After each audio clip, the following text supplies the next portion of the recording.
मैं प्रोफेसर रेहाना कुरैशी आज से आप लोगों को आपका सिलेबस पढ़ा रही हूँ। ये central orbit dynamics of A particle का एक चैप्टर है।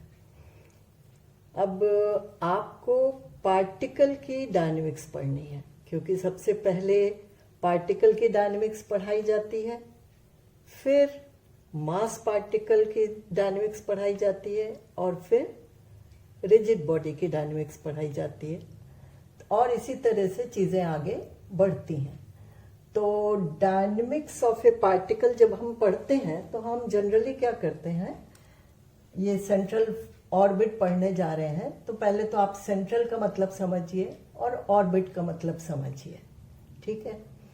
और हम एक आइडियल मास पार्टिकल को कंसीडर करते हैं और मोशन पहले 1 डायमेंशन में करते हैं, फिर 2 डायमेंशन में पढ़ते हैं। तो सेंट्रल ऑर्बिट या सेंट्रल फोर्सेस में जो मोशन होगा वो 2 डायमेंशनल मोशन होगा, ठीक है।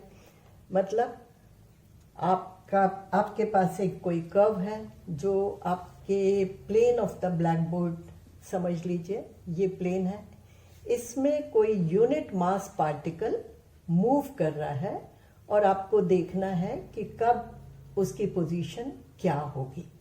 अब सेंट्रल का मतलब समझिए। सेंट्रल का मतलब है कि एक सेंटर आपको लेना है जिसको हम पोल भी कहते हैं। तो ये यूनिट मास पार्टिकल है, इस कर्व के अलोंग मूव कर रहा है, ठीक है। और ये आपका सेंटर ऑफ फोर्स है, ये आपकी एक्स एक्सिस है। इसको इनिशियल लाइन कहते हैं, ओ को पोल कहते हैं या सेंटर कहते हैं।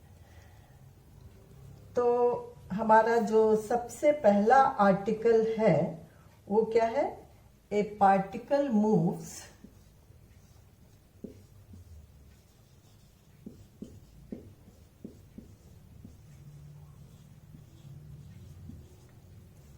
in a plane with an acceleration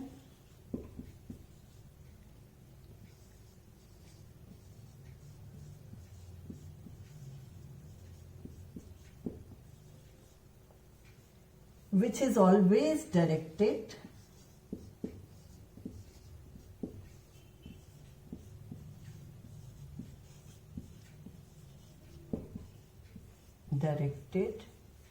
towards a fixed point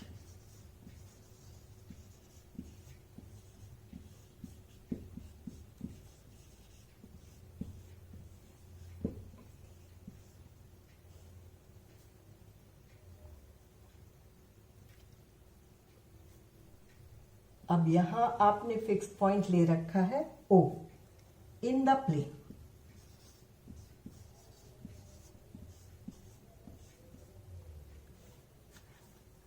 To discuss the motion.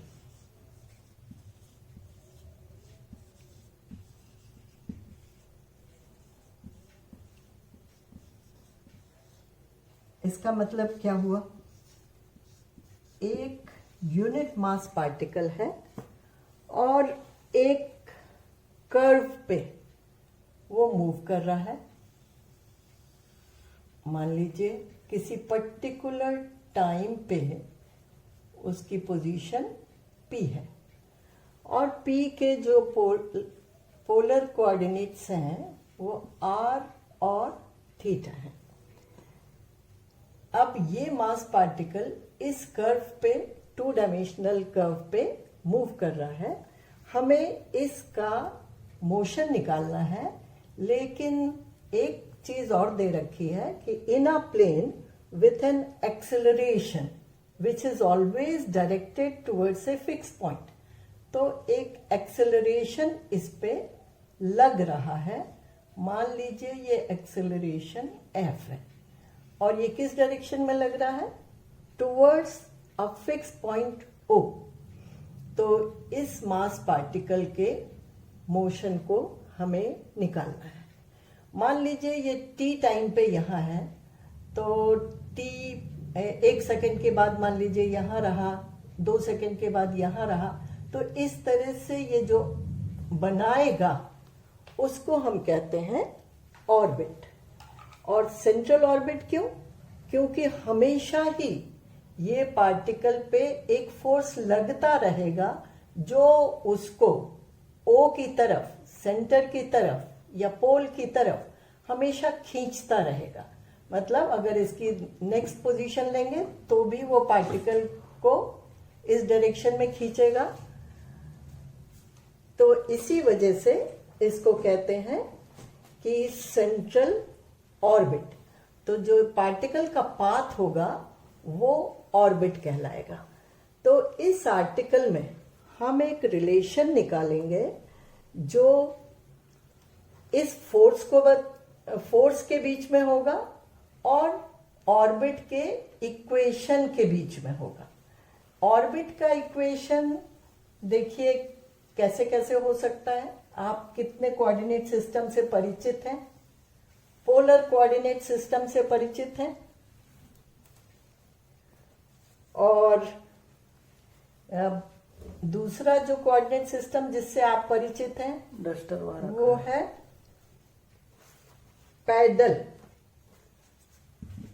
Pedal equation of any arbitrary curve.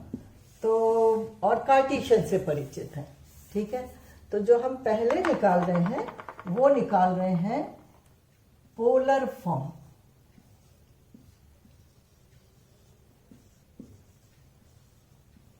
Polar form in between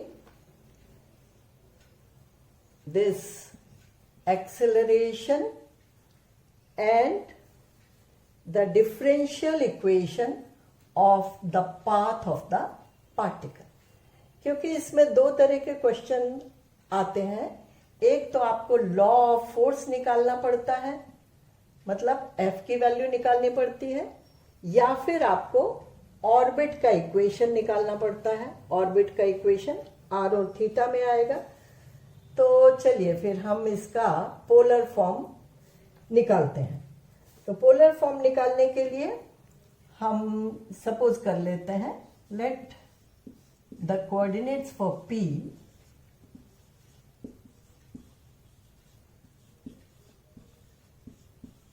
eight time t r and theta. आप अच्छी तरह जानते हैं इसका क्या मतलब हुआ। इसका मतलब ये हुआ कि OP हमारा R है और एंगल POX थीटा है। Coordinates for P at time t r and theta. किसी पर्टिकुलर टाइम पे पार्टिकल यहां है। अब इसमें हम एक रिजल्ट यूज करेंगे जो आपको मालूम होना चाहिए, दैट इज रेडियल वेलोसिटी और ट्रांसवर्स वेलोसिटी। अगर आपको नहीं मालूम तो इस चैप्टर को जरूर पढ़िए।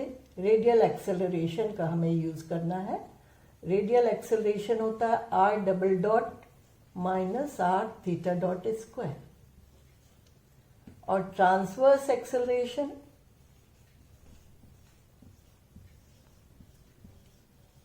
ये होता है 1/r d/dt of r square theta dot. मैं आपको हिंदुस्तानी भाषा में पढ़ा रही हूं, ना ये इंग्लिश है ना ये हिंदी है, ये है हिंदुस्तानी। तो ये रिजल्ट्स हैं हमारे प्रीवियस चैप्टर्स में निकाले गए हैं। रेडियल एक्सेलरेशन होता है r double dot minus r theta dot square.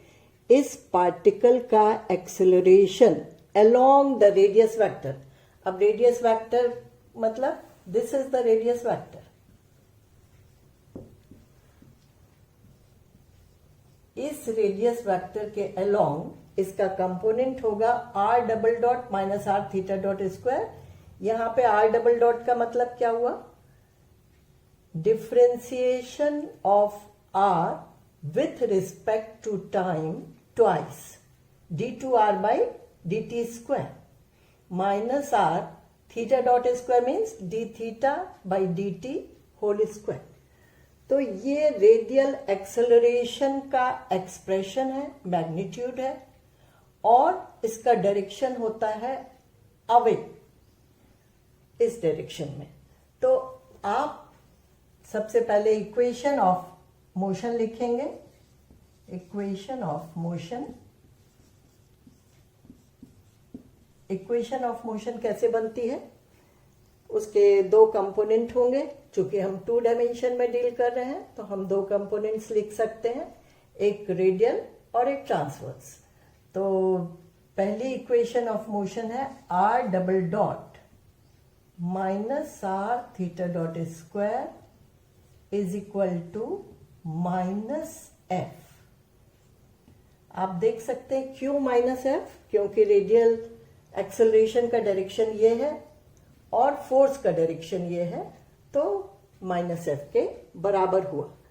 अब आप देखिए, मास इंटू एक्सेलरेशन फोर्स होता है, लेकिन हम यहां पे मास इंटू एक्सेलरेशन नहीं लिख रहे हैं, सिर्फ एक्सेलरेशन लिख रहे हैं। क्यों? क्योंकि हम एक आइडियल मास पार्टिकल कंसीडर कर रहे हैं जिसकी मास यूनिट है। तो m के जगह पे हमारा 1 है, तो 1 into this acceleration that is equal to minus f. तो ये हमारी पहली इक्वेशन ऑफ मोशन बनी। दूसरी इक्वेशन ऑफ मोशन बनेगी ट्रांसवर्स से। तो ट्रांसवर्स एक्सेलरेशन आप जानते हैं 1/r d/dt of r square theta dot. ये है ट्रांसवर्स एक्सेलरेशन। लेकिन हमारे क्वेश्चन में तो सिर्फ ये दिया हुआ है कि पार्टिकल मूव कर रहा है, उसके ऊपर सिर्फ और सिर्फ एक फोर्स लग रहा है, वो फोर्स F है जो उसको सेंटर या पोल की तरफ खींच रहा है। इसका मतलब ट्रांसवर्स डायरेक्शन में कोई फोर्स नहीं लग रहा। तो जब ट्रांसवर्स डायरेक्शन में कोई फोर्स नहीं लग रहा, तो हम ट्रांसवर्स एक्सेलरेशन को जब मास से मल्टीप्लाई करेंगे तो फोर्स आ जाएगा, that force is equal to 0, है ना। तो ये दो हमारी इक्वेशंस ऑफ मोशन है, यहीं से हमें पूरा मोशन मिल जाएगा। अब कैसे मिल जाएगा? हमको इन दोनों को वर्कआउट करना है। हमें आर, थीटा और एफ में एक रिलेशन चाहिए। हमें इन दोनों में से टाइम फैक्टर को माइनस करना है। क्यों? क्योंकि टाइम से चीजें बदलेंगी, पार्टिकल आगे जाएगा और आगे जाएगा, लेकिन इक्वेशन टू द ऑर्बिट, जो इसका पाथ होगा, वो तो फिक्स्ड होगा, वो टाइम पे डिपेंडेंट नहीं होगा। तो इस वजह से हमें इन दोनों इक्वेशंस से टाइम को हटाना है और एक इक्वेशन निकालना है। ठीक है, चलिए निकालते हैं। अब आप देखिए इस इक्वेशन को, देखिए इसको कहिए 1। अब ये इक्वेशन है 1/r dt of r square theta dot is 0। दोनों तरफ आप r से मल्टीप्लाई कर दीजिए, तो क्या आ जाएगा? d/dt of r square theta dot is equal to 0। Differential of something is 0। इसका क्या मतलब हुआ? इसका मतलब that thing is a constant. तो इससे आपको क्या मिलेगा? r square theta dot is a constant. उस कांस्टेंट को हम कहते हैं h। ठीक है, तो r स्क्वायर थीटा डॉट एक कांस्टेंट है और वो कांस्टेंट h के बराबर होगा। अब देखिए हमारा प्रोसीजर ये है कि हम इक्वेशन ऑफ मोशन से मोशन निकालना चाहते हैं। तो हम क्या करेंगे? यहां से r और थीटा डॉट को निकाल के इसमें सब्स्टिट्यूट करेंगे, इक्वेशन 1 में सब्स्टिट्यूट करेंगे। तो चलिए करते हैं। r स्क्वायर थीटा डॉट आपका h के बराबर है, तो थीटा डॉट क्या हो गया? थीटा डॉट हो गया, थीटा डॉट हो गया h अपॉन r स्क्वायर। तो थोड़ा for the sake of convenience इसको हम क्या करते हैं, 1/r को let 1/r is equal to u। तो ये ले लेने से क्या आ जाएगा, थीटा डॉट आ जाएगा h u स्क्वायर। ठीक है, ये हमारा रिलेशन 2। अब आइए पहली इक्वेशन पे। पहली इक्वेशन में हमें r डबल डॉट निकालना है, तो सबसे पहले r डॉट निकालेंगे। r क्या है, 1/u है। इससे आप r डॉट निकाल सकते हैं। r डॉट मीन्स dr/dt, तो ये हो जाएगा d/dt ऑफ 1/u। ठीक है, तो d/dt ऑफ 1/u इसको आप कैसे लिख सकते हैं, d/du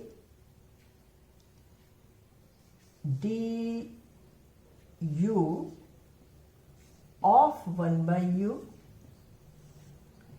du by d theta d theta by dt लिख सकते हैं ना। ठीक है, क्योंकि हमको d/dt चाहिए, तो du d थीटा हम बीच में इंट्रोड्यूस कर सकते हैं, वो कट जाएगा। तो इससे आपका आ जाएगा, क्या आ जाएगा, d/du of 1/u minus 1/u square. ठीक है, du by d theta du by d theta और d थीटा बाई dt, तो d थीटा बाई dt मतलब थीटा डॉट और multiplied by du by d theta. अब आप क्या करेंगे, थीटा डॉट को यहां से सब्स्टिट्यूट कर देंगे, तो ये आ जाएगा -1/u स्क्वायर, और थीटा डॉट आपके पास है h u स्क्वायर और du बाई d थीटा।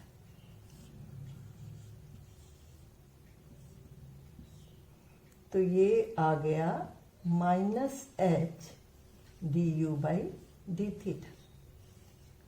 इसको हम कह देते हैं इक्वेशन 3।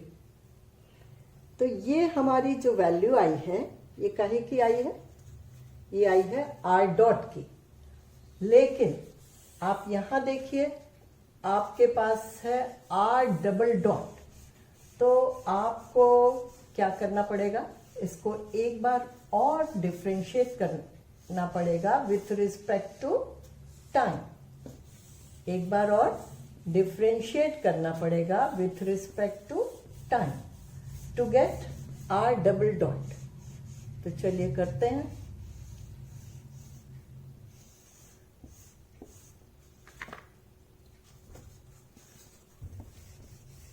ये आपकी वैल्यू है काहे की, r डॉट की। आपने r डॉट निकाल लिया है, r डॉट आपका आ गया है -h du d theta. Differentiating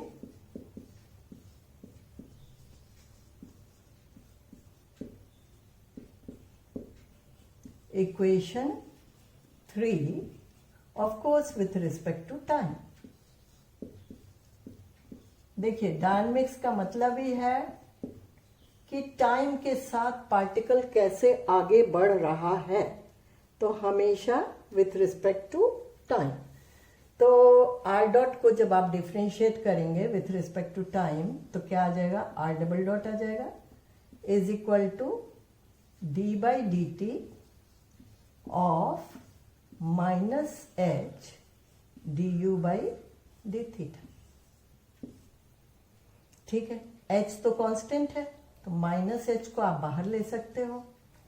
अब ये है d/dt of du by d theta, तो इसको हम लिख लें d/d थीटा, और उसके बाद फिर क्या लिख लें, du बाई d थीटा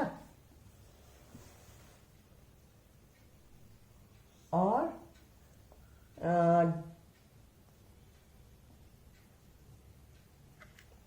नहीं, आप क्या लिखेंगे, डी बाई डी टी चाहिए हमें, तो हम पहले थीटा के रिस्पेक्ट में कर दें और फिर D theta by D T लिख लें।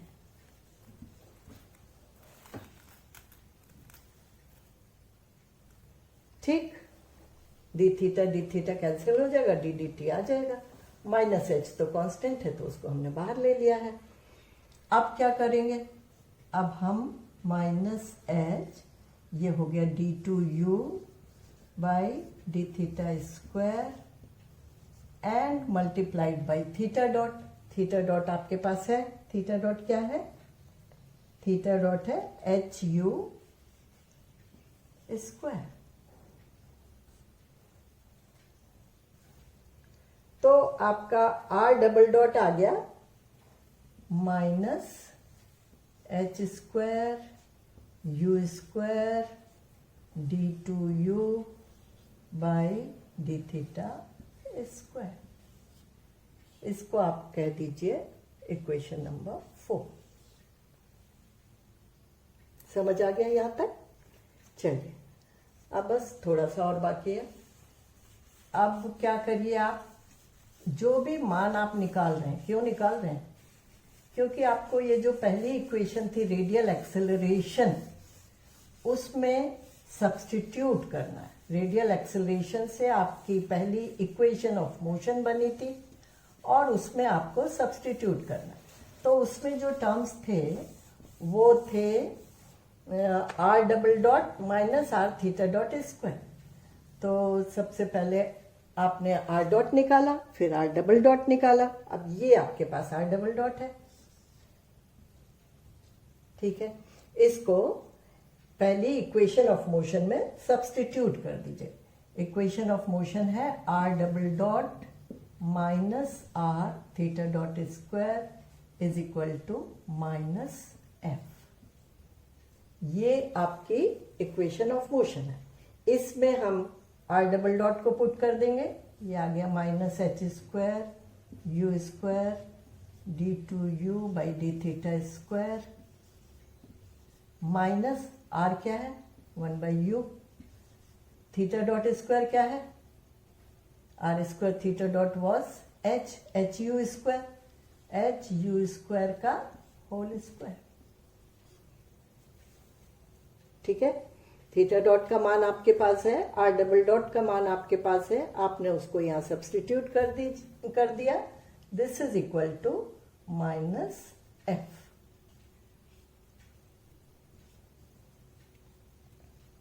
तो अब इसको वर्कआउट कर लीजिए, minus h square u square, सारा माइनस खत्म कर दीजिए।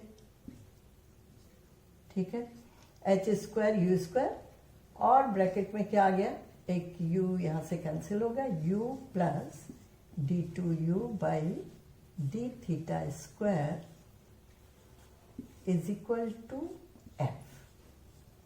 तो यही हमारा रिक्वायर्ड इक्वेशन है, यही हमारा रिक्वायर्ड इक्वेशन है। क्या, इस F को हम लोग कहते हैं लॉ ऑफ फोर्स। तो लॉ ऑफ फोर्स आ जाता है H square u square with in bracket u plus d two u by d theta square. तो this is the polar equation of central orbit. Of course it is a differential equation. So polar equation of a central orbit, या ऐसा भी कहते हैं कि F is the law of force, F को कहते हैं law of force। तो अब ये पहला आर्टिकल हमारा कंप्लीट हो गया है। तो अब आप एक बार रिकॉल कर लीजिए हमने क्या क्या किया। हमने 2 रिजल्ट्स को यूज किया है, वो रिजल्ट्स अगर आप नहीं जानते तो जान लीजिए, वो बहुत जरूरी है, वो आपके पहले चैप्टर में है। 2 डायमेंशनल मोशन में along the radius vector acceleration होता है r double dot minus are theta dot square, and perpendicular to the radius vector acceleration होता है 1 by R D by D T of are square theta dot. बस वहीं से हमने start किया है। यहाँ पे आप देख रहे हैं पार्टिकल पे सिर्फ एक फोर्स है जो उसको पोल की तरफ या सेंटर की तरफ खींच रहा है, और वो फोर्स है F। तो जब आप इक्वेशन ऑफ मोशन लिखने चलेंगे तो आपकी इक्वेशन ऑफ मोशन आ जाती है, ये वाला फोर्स क्या हो गया है, ये वाला फोर्स हो गया है mass into acceleration along the radius vector. हमने आपको बताया हम आइडियल मास पार्टिकल लेके चल रहे हैं जिसकी मास यूनिटी है, तो r double dot minus are theta dot square is equal to minus F. ये हमारी एक इक्वेशन ऑफ मोशन बनी है। दूसरी इक्वेशन ऑफ मोशन इसके ट्रांसवर्स कंपोनेंट से मिली है, वो है 1 by R D by D T of are square theta dot is equal to 0। और किसी भी इससे आपको मिला है R square theta dot will be a constant, क्योंकि कांस्टेंट का डिफरेंशियल हमेशा 0 होता है। तो आर स्क्वायर थीटा डॉट को हम एक कांस्टेंट एच से इक्वेट करते हैं। उसके बाद हम आर डॉट निकालते हैं, फिर आर यू को 1 बाई आर रखते हैं, आर डॉट निकालते हैं, आर डबल डॉट निकालते हैं और सबको इस इक्वेशन में रख देते हैं। तो अब इस पे बेस्ड आप क्वेश्चंस कर सकते हैं। कैसे होंगे इस पे बेस्ड क्वेश्चंस? आपको आर और थीटा में एक इक्वेशन दिया रहेगा और कहा जाएगा लॉ ऑफ फोर्स निकालिए। तो आप उस आर और थीटा के इक्वेशन को u और थीटा के इक्वेशन में कन्वर्ट करिए, d2u by d theta square निकालिए, यहाँ पे सब्सटीट्यूट करिए और जो वैल्यू आती है f की वही आपका रिजल्ट होगा। ठीक है, तो चलिए फिर नेक्स्ट लेक्चर में मैं आपको सेंट्रल ऑर्बिट का पैडल फॉर्म बताऊंगी और उसके बाद फिर हम लोग क्वेश्चंस करेंगे। That's all for today.